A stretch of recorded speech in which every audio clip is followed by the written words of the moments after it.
बिस्मिल्लाहिर रहमानिर रहीम নাহমাদুহু সাল্লি আলা রাসূলিল কারীম। আসসালামু আলাইকুম। এখন আমি আপনাদের সামনে আলোচনা করব সূরা ইউনূস সম্পর্কে।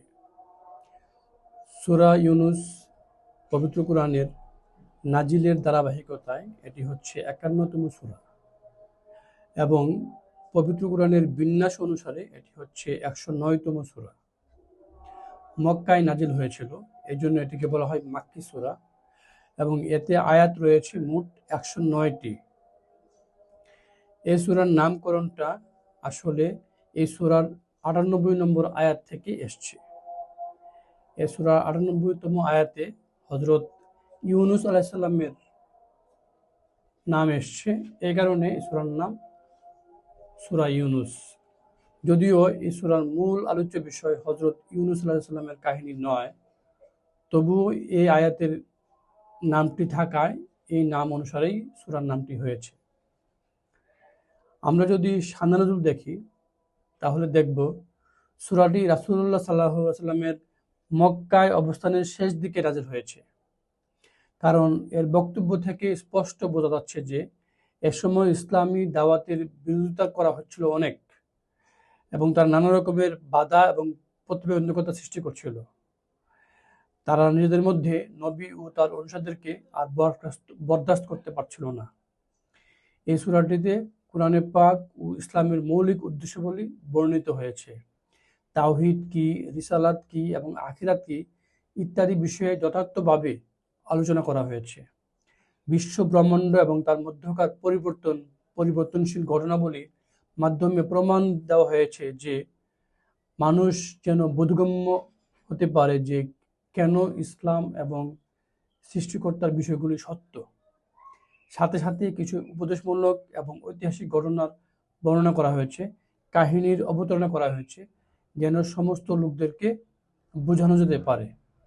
বিশেষ করে সবাইকে সতর্ক করা হয়েছে আল্লাহ তাআলার এসব প্রকাশ্য নিদর্শনসমূহকে দেখেই যেন মানুষ বিশ্বাস করে আল্লাহ পাকের উপর।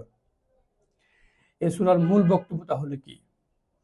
সূরার শুরুতেই পবিত্র কোরআনকে বলা হয়েছে হিকমতপূর্ণ।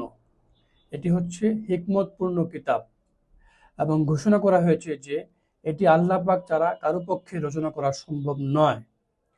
সন্দেহকারীদের উদ্দেশ্যে চ্যালেঞ্জ ছুড়ে দেওয়া হয়েছে যে তারা চাইলে অনুরূপ একটি সূরা আনুক এবং এই অংশে ওহীর সততা, রিসালাতের প্রয়োজনীয়তা এবং মানুষের অস্বীকার প্রবণ মানসিকতার বিশ্লেষণ করা হয়েছে।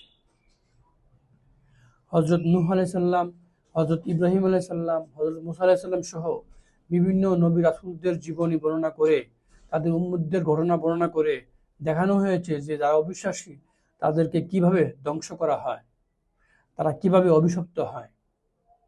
এরপরে আল্লাহ পাকের উপর ঈমান আনতে বলা হয়েছে।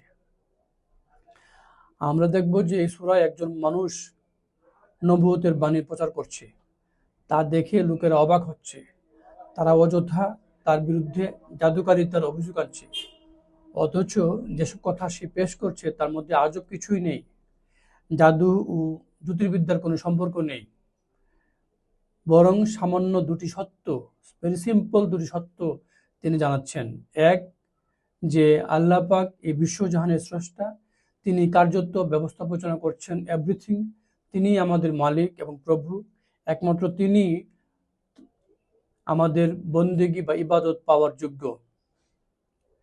২ নম্বর কথা বলছেন যে বর্তমান পার্থিব জীবনের পরে আরেকটি জীবন আসবে, আখিরাত, সেখানে তোমাদেরকে পুনর্বার সৃষ্টি করা হবে, সেখানে তোমরা নিজেদের বর্তমান জীবনের যাবতীয় কাজের হিসাব দেবে এবং একটি মৌলিক প্রশ্নের ভিত্তিতে তোমরা শান্তি বা পুরস্কার লাভ করবে। সেটি হচ্ছে তোমরা আল্লাহকে নিজেদের প্রভু মেনে নিয়ে তার ইচ্ছা অনুযায়ী কাজ করছো কিনা, জীবন পরিচালনা করছো কিনা, নাকি বিপরীত করেছো। তিনি তোমাদের সামনে এই যে সত্য দুটি পেশ করেছেন, এই দুটি যথার্থ এবং অকাট্য বাস্তব সত্য।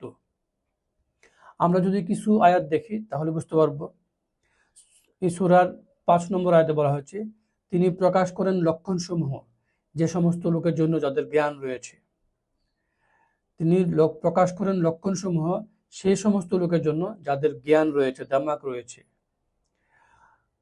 এই সূরার ৩১ আয়াতে বলা হয়েছে, তুমি জিজ্ঞেস করো কে রুটি দান করে তোমাদেরকে আসমান থেকে, জমিন থেকে, কিংবা কে তোমাদের কান এবং চোখের মালিক? তাছাড়া কে জীবিতকে মৃত থেকে বের করে, এবং কেই বা মৃতকে জীবিতের মধ্য থেকে বের করেন? কে করেন কর্ম সম্পাদনের ব্যবস্থাপনা? তখন তারা বলে উঠবে, আল্লাহ পাক। তখন তুমি বলো, তারপরেও ভয় করছো না? এ সূরার ৪৪ আয়াতে সুন্দর একটি কথা বলা হয়েছে, আল্লাহ জুলুম করেন না মানুষের উপর, বরং মানুষ নিজেই নিজের উপর জুলুম করে। আল্লাহ জুলুম করেন না মানুষের উপর, বরং মানুষ নিজেই নিজের উপর জুলুম করে। ৬১ নম্বর আয়াতে বলা হয়েছে, আর তোমরা পরওয়ারদিগার থেকে গোপন থাকে না একটা কণাও, না জমিনের, না আসমানের, না এর চেয়ে ক্ষুদ্র কোনো কিছু আছে, না যা এই প্রকৃষ্ট কিতাবে নেই। Each and everything, whatever we can imagine or not imagine, everything under the observation of Almighty Allah. সবকিছু আল্লাহ পাক দেখেন, বুঝেন, তিনি সামিউন বাসির। আর আল্লাহ যদি তোমাদের উপর কোনো কষ্ট আরোপ করেন, তাহলে কেউ নেই তা খণ্ডাবার মতো তাকে ছাড়া। পক্ষান্তরে যদি তিনি কিছু কল্যাণ দান করেন, তবে তার মেহেরবানিকে রহিত করার মতো আর কেউ নেই। তিনি যার প্রতি অনুগ্রহ দান করতে চান, স্বীয় বান্দাদের মধ্যে তাকেই তিনি সেটা দান করেন। সুতরাং মানুষ মানুষের ক্ষতি করতে পারেন না। মানুষ নিজেই নিজের ক্ষতি করে, নিজেই নিজের উপর জুলুম করে। আল্লাহ পাক যার প্রতি অনুগ্রহ দান করতে চান, স্বীয় বান্দাদের মধ্যে তাকেই দান করেন। বস্তুত তিনি ক্ষমাশীল এবং দয়ালু। ধন্যবাদ সবাইকে।